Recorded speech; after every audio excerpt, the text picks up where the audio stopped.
I would say jam oriented. It seems like it's continuation of jams. Yes. Every song, at least the six we heard. It will surprise many people, meaning saying that, or that means that Metallica is still alive, is still the king of rock, metal, call it that. Was there anyway, even if it's the end of a process? Was there a need to? It's the album is the end of a process. Right, Sure. You said. Is there a need to surprise people with it? Well, look, I've sat here for 3 weeks now and talked about this. I mean, obviously, you say the same thing more or less. Mm-hmm.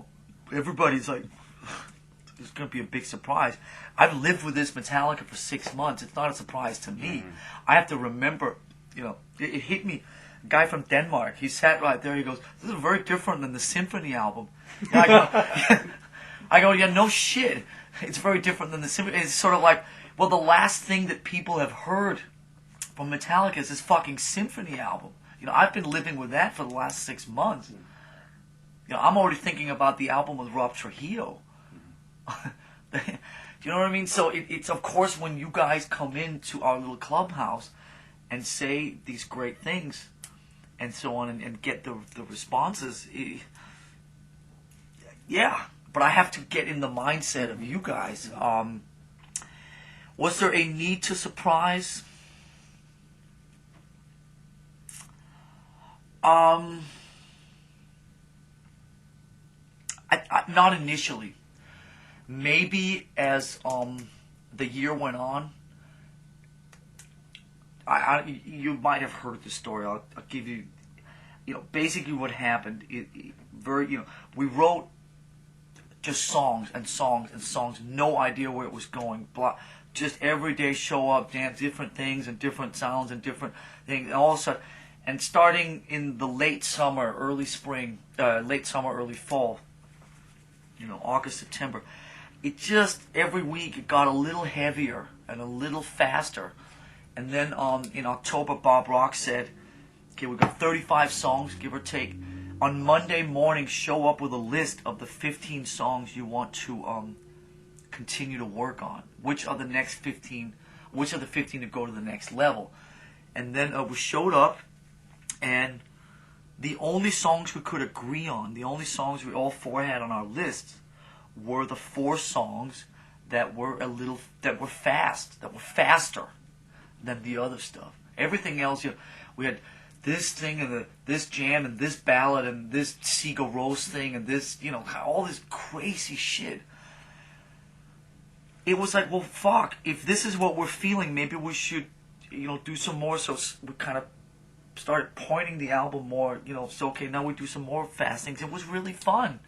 And it felt very natural, and it felt, wow, I'm home again. Why did I run away from home for 10, 15 years? That was strange, but maybe I just, for reasons we don't need to get into now, I needed to go off and be on my own or do something different or go away from what I know. But now I'm here again. It felt really good.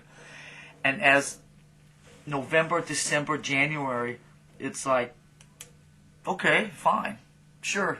This is what we're doing, and we're really fucking good at this, actually. And it's very natural, maybe a little less a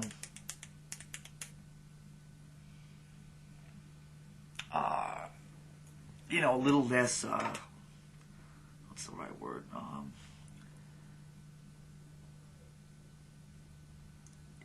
It's a little less forced, maybe. Some of the stuff, maybe now in retrospect, on some of the earlier records was a little more, we have to do something different just to do something different.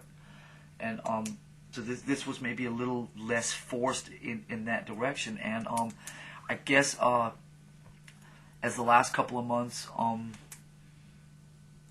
don't have anything to prove, but we certainly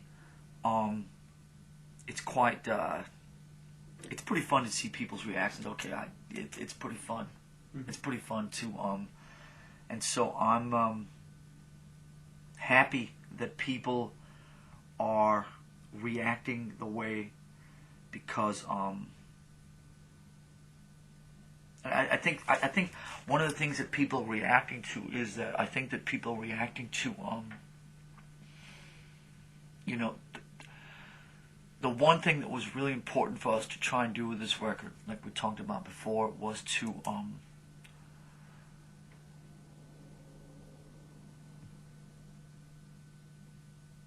retain the purity of those musical moments out there.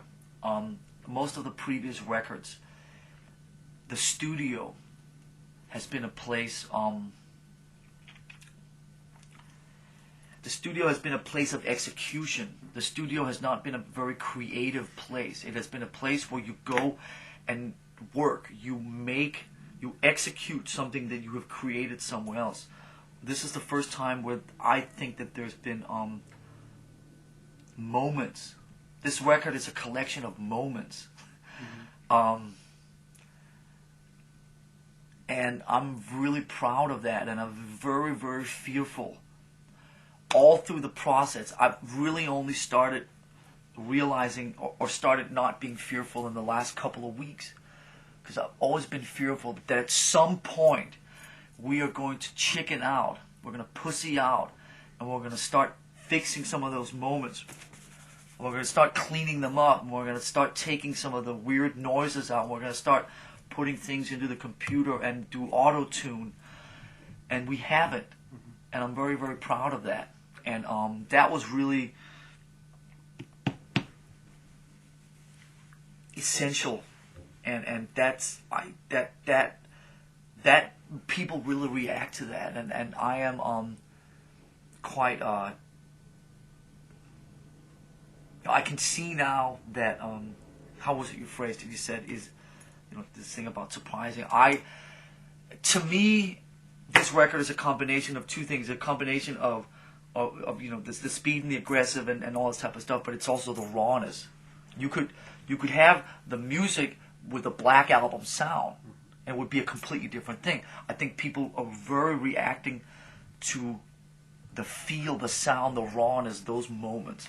And I'm so proud of the fact that that we left them. Does it mean that what we heard is not just rough mixes? And it No, that's not the record. On the album, okay. That's the record. Mm-hmm.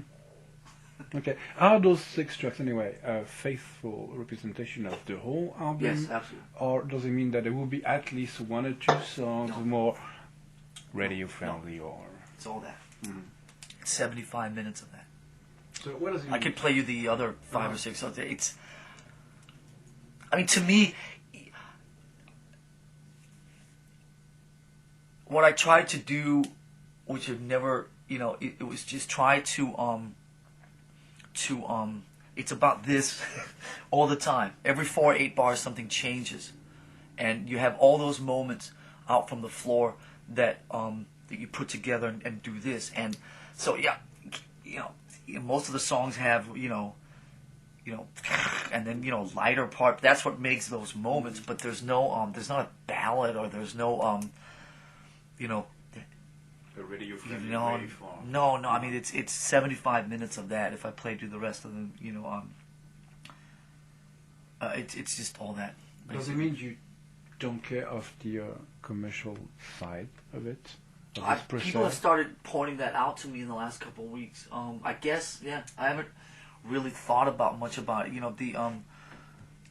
There was a German guy who sat there a couple of weeks ago who said that his the guy from the record company, Peter Mensch, played him some stuff, and so the journalist who sat there said that the product manager from the German record company called the album commercial suicide.